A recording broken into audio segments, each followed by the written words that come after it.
তুমি কোন সময়টা বাইক চালাতে বেশি পছন্দ করো, বা এই যে রাইডের সময় যে রাস্তার অভিজ্ঞতা একটু দর্শকদের সাথে শেয়ার হোক।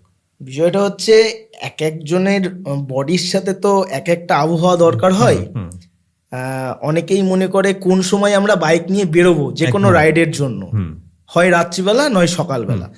এমনি এছাড়া এই যে শীত, গ্রীষ্ম, বর্ষা, এই তিনটেই তো মূলত ঋতু আমাদের।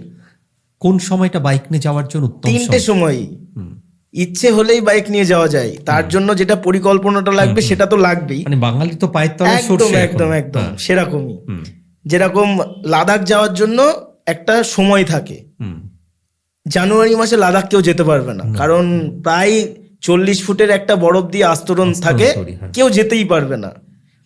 স্বাভাবিকভাবেই যখন লাদাখে যাওয়ার পরিকল্পনা কেউ করে, জুন থেকে সেপ্টেম্বর এই কটা মাসের মধ্যেই কেউ যায়।